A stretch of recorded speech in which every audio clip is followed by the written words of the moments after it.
Hello everyone and welcome to fly high tutorials.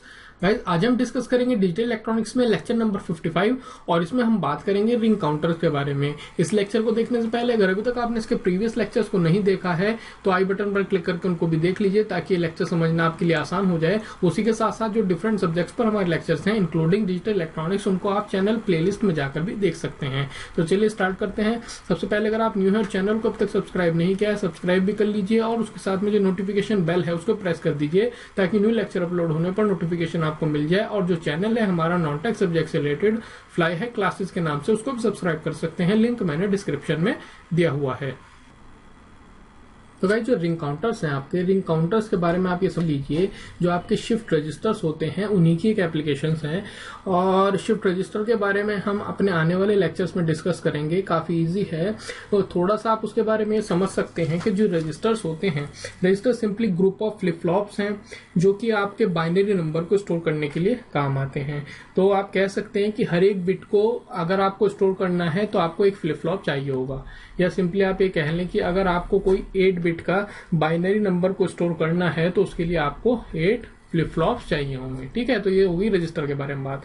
Shift registers में क्या है कि आप उनको एक चेन के रूप में कनेक्टेड करते हैं, यानी कि जो आपका डेटा है उसको आप शिफ्ट कर सकते हैं हर एक क्लॉक पल्सेस के साथ में। आगे हम उनके बारे में डिस्कस करेंगे। फिलहाल आप यहाँ पर इतना भी अगर समझ गए हैं तो रिंग काउंटर्स को आप आसानी से कवर कर लेंगे। तो यहाँ पर आप देखेंगे रिंग काउंटर में मैंने डी फ्लिप फ्लॉप यूज किए हैं और 4 डी फ्लिप फ्लॉप मैंने लिए हैं, यानी कि FF0 से लेकर FF3 तक। और शिफ्ट रजिस्टर्स में क्या होता है कि जो एक फ्लिप फ्लॉप होता है उसकी आउटपुट दूसरे की इनपुट के साथ कनेक्टेड होती है। इस केस में देखेंगे आप तो Q0 है, ये आउटपुट है आपके फर्स्ट फ्लिप फ्लॉप की, ये कनेक्टेड है आपका जो दूसरा फ्लिप फ्लॉप है, यानी कि फ्लिप फ्लॉप 1, इसको मैंने यहाँ पर डिनोट किया है उसकी इनपुट से। सेम इसी तरीके से मैंने कनेक्टेड किए हुए हैं, ये आपके एक तरीके से चेन में कनेक्टेड किए हुए हैं। और जो रिंग काउंटर है उसमें एक इंपॉर्टेंट चीज क्या होती है वो है, इसमें ये काम करते हैं आपके on the principle of feedback, यानी कि आप देखेंगे जो Q3 है, यानी कि जो लास्ट फ्लिप फ्लॉप है उसकी जो आउटपुट है उसको मैंने डायरेक्टली कनेक्टेड किया हुआ है जो सबसे फर्स्ट फ्लिप फ्लॉप है, फ्लिप फ्लॉप 0 की इनपुट के साथ में। तो ये एक फीडबैक प्रिंसिपल पर काम करते हैं। तो इतना अगर आपको समझ में आ गया है तो आगे आपको कोई प्रॉब्लम नहीं होगी। ठीक है, अब इसमें क्लॉक हमने साइमल्टेनियसली प्रोवाइड कराई है, यानी कि सिंक्रोनस है और वो भी नेगेटिव एज ट्रिगर्ड है। बबल्स से आप देख सकते हैं सभी को साइमल्टेनियसली प्रोवाइड कराई हुई है। एक और इसमें इंपॉर्टेंट चीज जो है वो है प्रीसेट और क्लियर, यानी कि मैंने आपको एक लेक्चर दिया था प्रीसेट और क्लियर के ऊपर। आपने अगर वो नहीं देखा है तो उसको आप आई बटन पर करके देख लीजिए। वहां पर मैंने डिटेल से आपको समझाया है कि इनका कॉन्सेप्ट क्या होता है। तो इनको हम ओवरराइडिंग इनपुट भी कहते हैं। ओवरराइडिंग इनपुट्स किस लिए कहते हैं इनको, कि अगर आपका जो फ्लिप फ्लॉप है उसके स्टेट्स कुछ भी हो, अगर आपने ओवरराइडिंग इनपुट अप्लाई कर दिए हैं तो उनका जो आउटपुट है वो चेंज हो जाएगा अकॉर्डिंगली। वो कैसे चेंज होगा उसके बारे में बता देता हूं। सिंपली आपको पता है कि अगर हमारा जो PR है यानी कि प्रीसेट है, अगर वो 0 होगा, क्योंकि एक्टिव लो सिग्नल है, तो अगर 0 होगा तो ये फ्लिप फ्लॉप के आउटपुट को 1 कर देगा, यानी कि फ्लिप फ्लॉप आपका सेट हो जाएगा। उसी तरीके से अगर क्लियर इज इक्वल टू 0 है आपका तो Q इज इक्वल टू 0 हो जाएगा, यानी कि फ्लिप फ्लॉप जो है आपका रिसेट हो जाएगा। ठीक है, तो रिंग काउंटर्स में मैंने आपको जो हमने सिंबल्स यूज किए हैं उनके बारे में मैंने आपको बता दिया है। अब जो ये रिंग काउंटर हम डिस्कस कर रहे हैं ये है आपका 4 बिट रिंग काउंटर, क्योंकि हमने 4 फ्लिप फ्लॉप यूज किए हुए हैं। अब इसमें जो इम्पोर्टेंट क्वेश्चन बनता है वो आपको ध्यान में रखना है। वैसे पूरा टॉपिक ही इंपॉर्टेंट है। गेट की बात करें आप, चाहे किसी भी स्टेट लेवल की बात करें या कोई भी आप JEE लेवल के एग्जाम की बात करें, बहुत इंपॉर्टेंट कॉन्सेप्ट है ये। तो रिंग काउंटर में आपको ध्यान रखना है, जैसे कि आपको पता है कि नंबर ऑफ स्टेट्स अभी तक हम कैसे कैलकुलेट करते हैं, वो होता है आपका 2 की पावर n, इसी से कैलकुलेट करते हैं। लेकिन इस केस में आपको ध्यान रखना है कि जो नंबर ऑफ स्टेट्स होंगे रिंग काउंटर के केस में वो होंगे आपके is equal to number of flip flop used.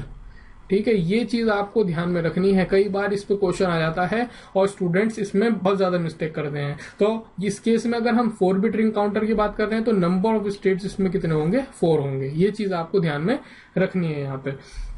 तो चलिए अब इसमें बात करते हैं हम किस तरीके से इसको समझेंगे। तो सबसे पहले जैसे कि मैंने आपको बताया जो ओवरराइडिंग इनपुट्स है आपका, वो है आपका एक्टिव लो सिग्नल, यानी कि ये आपका लो होगा। लो होने का मतलब क्या है, ये मैंने आपको समझाया कि अगर P R is equal to 0 होगा तो क्यू इज इक्वल टू 1 होगा, क्लियर इज इक्वल टू 0 होगा तो क्यू इज इक्वल टू 0 होगा। अब यहाँ पर आप देखेंगे जो आपका सबसे फर्स्ट फ्लिप फ्लॉप है उस पर मैंने प्रीसेट से कनेक्टेड किया हुआ है, और जो सेम सिग्नल है वो अदर्स फ्लिप फ्लॉप के क्लियर से कनेक्टेड है। यानी कि मतलब ये है कि अगर आप ओवरराइडिंग इनपुट अप्लाई करते हैं, यानी कि इसको लो करते हैं, तो फर्स्ट फ्लिप फ्लॉप जो है आपका फ्लिप फ्लॉप 0 वो आपका सेट हो जाएगा, और उसी के साथ साथ जो बाकी के फ्लिप फ्लॉप हैं क्योंकि वो क्लियर से कनेक्टेड हैं तो वो सभी के सभी रीसेट हो जाएंगे। ठीक है, तो ट्रुथ टेबल में भी मैं आपको दिखा दूंगा अभी ये। तो अगर आप इसको अप्लाई करेंगे तो मैंने क्या कहा आपको, जो आपका फर्स्ट फ्लिप फ्लॉप है Q0 की वैल्यू आपकी हाई हो जाएगी, और जो Q1, Q2 और Q3 हैं ये सभी के सभी रीसेट हो जाएंगे। और किस लिए होंगे वो मैंने आपको बता दिया, क्योंकि जो आपके सेकंड, थर्ड और फोर्थ फ्लिप फ्लॉप है वो क्लियर से जुड़े हुए हैं, इसीलिए इनकी आउटपुट जो है वो 0 होगी। फर्स्ट फ्लिप फ्लॉप आपका प्रीसेट से जुड़ा हुआ है, इसीलिए इसकी आउटपुट आपकी 1 होगी। ठीक है, ये बात आपको समझ में आ गई होगी। अब सिंपल सी बात ये है कि जितने भी हमने फ्लिप फ्लॉप्स कनेक्ट किए हुए हैं, अगर हमें इनका इनपुट पता लग जाए, क्योंकि डी फ्लिप फ्लॉप है और डी फ्लिप फ्लॉप के बारे में मैं ऑलरेडी आपको पढ़ा चुका हूं कि अगर हमें किसी भी फ्लिप फ्लॉप के इनपुट्स पता लग जाएं तो उसके आउटपुट्स हम उसकी ट्रुथ टेबल के अकॉर्डिंग फाइंड आउट कर सकते हैं। तो यहां पर भी हम क्या करेंगे, क्योंकि आप देख रहे हैं कि जो लास्ट वाला है यानी कि Q3 जो है ये आपकी कनेक्टेड है D0 से, यानी कि फर्स्ट फ्लिप फ्लॉप के इनपुट से, तो इसकी इनपुट भी इस केस में यहाँ पर 0 होगी, यहाँ पर 0 होगा। और अगर फर्स्ट फ्लिप फ्लॉप की इनपुट 0 है यानी कि D0 आपकी 0 है तो आउटपुट भी 0 होगी, डी फ्लिप फ्लॉप की ट्रुथ टेबल से आपको पता है।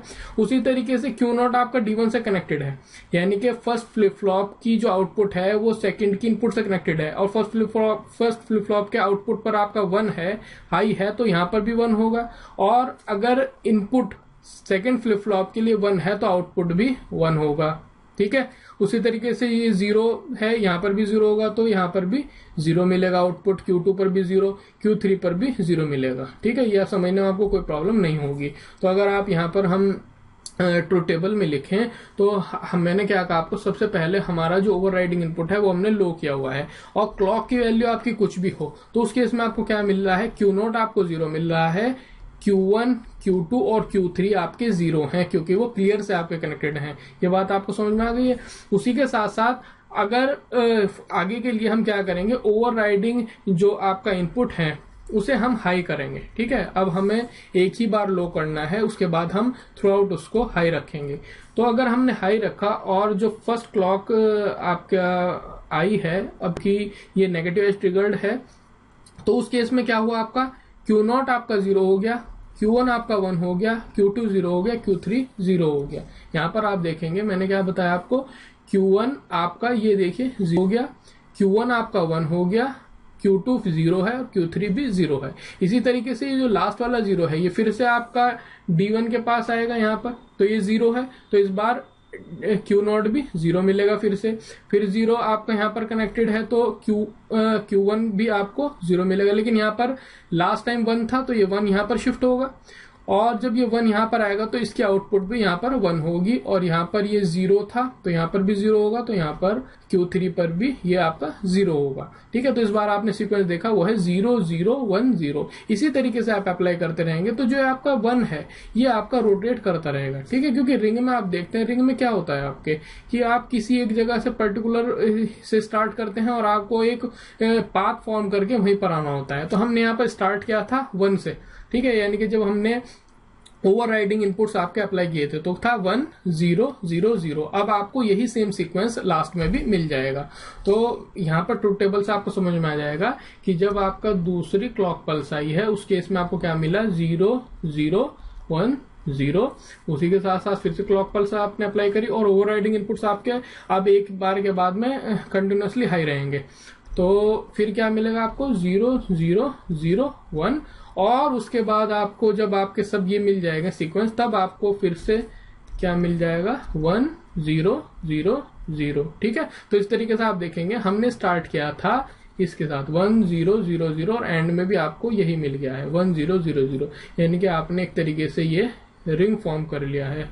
ठीक है, ये आपका रिंग फॉर्म हो गया है ना। मैंने कहा था आपको 1 से स्टार्ट करेंगे तो फिर से 1 ही मिल गया है। क्लॉक पल्सेस जो हम अप्लाई कर रहे हैं उसी के अकॉर्डिंग आपका जो 1 है वो शिफ्ट हो रहा है, ठीक है। तो इसीलिए इनको हम शिफ्ट रजिस्टर काउंटर्स भी बोलते हैं। अब मैं आपको यहाँ पर टाइमिंग डायग्राम से समझा देता हूँ। देखिए यहाँ पर हमने क्लॉक है, क्लॉक पल्सेस यहाँ पर हमने ड्रॉ की हुई है, first, second, third, fourth and so on. ये है ओवरराइडिंग इनपुट्स। ओवरराइडिंग इनपुट्स को मैंने आप देखेंगे तो यहाँ पर लो किया हुआ है, ठीक है, ये लो किया हुआ है। अब Q0, Q1, Q2, Q3 मैंने ड्रॉ की हुई है टाइम सेव करने के लिए, बस आपको यहाँ पर मैं समझा दूंगा, एक आपको आइडिया हो जाएगा, ठीक है। जब आपकी हमने ओवरराइडिंग जो आपकी इनपुट्स हैं उनको लो किया, यहाँ पर आप देखेंगे इसको लो किया, तो उस केस में आपका क्या था, Q0 आपका हाई हो गया है, ठीक है, इनके फर्स्ट क्लॉक पल्स से पहले पहले यहाँ तक आपका हाई हो गया है। और Q1, Q2 और Q3 0 है, यानी कि Q1 आपका 1 था, Q0 आपका 1 था, Q1 0, Q2 0 और Q3 भी 0 था। उसी के साथ साथ जब आपकी फर्स्ट क्लॉक पल्स हमने अप्लाई की है तो उस केस में आपका Q0 जो है वो 0 हो गया है और Q1 आपका 1 हो गया और Q2, Q3 ये आपके 0 हैं। तो आपको सीक्वेंस क्या मिला था, 0 1 0 0, ठीक है। सेकेंड क्लॉक पल्स जब आपकी आई है तो उस केस में क्या हुआ, आपका जो Q2 था आपका ये आपका 1 हुआ, Q0 और Q1 और Q3 ये सभी आपके 0 हैं। तो आपको सीक्वेंस क्या मिला, 0 0 1 0। इसी तरीके से नेक्स्ट में क्या होगा आपका 0 0 0 1, ठीक है, ये यहां तक आ गया। उसके बाद से फिर से रिपीट होगा तो क्या मिलेगा आपको, Q0 जो है वो आपका फिर से हाई हो जाएगा और Q1, Q2 और Q3 आपके 0 हो जाएंगे। तो इस तरीके से आपने देखा कि आपका एक रिंग फॉर्म हो रहा है। इसी के साथ साथ रिंग का मतलब यहाँ पर क्या है कि जो आपका 1 जो है स्टार्टिंग में जो प्री सेटेड 1 था आपका, जब हमने ओवरराइडिंग इनपुट्स आपके अप्लाई किए थे 1 0 0 0, तो वो फिर से आपका यही सीक्वेंस मिल गया है 1 0 0 0, ठीक है। तो आई होप ये चीज आपको क्लियर हो गई होगी। बहुत इंपॉर्टेंट टॉपिक है, काफी सारे आपके एग्जाम्स में ये पूछा जाता है, तो कॉन्सेप्ट समझाना मकसद था मेरा। आई होप ये चीज आपको क्लियर हो गई होगी। अगर आपको लेक्चर पसंद आया है तो लाइक जरूर कीजिए, आपके लाइक करने से हमारा मोटिवेशन लेवल बढ़ता है। कमेंट करके जरूर बताइए कि आपको अच्छा लगा है या नहीं और आप किस तरीके के लेक्चर्स चाहते हैं, और शेयर कीजिए अपने फ्रेंड्स के साथ में जिनके लिए आप समझते हैं कि लेक्चर इंपॉर्टेंट हो सकता है। तो देखने के लिए आप सभी का बहुत बहुत धन्यवाद। आप सभी का समय शुभ रहे। Thank you very much.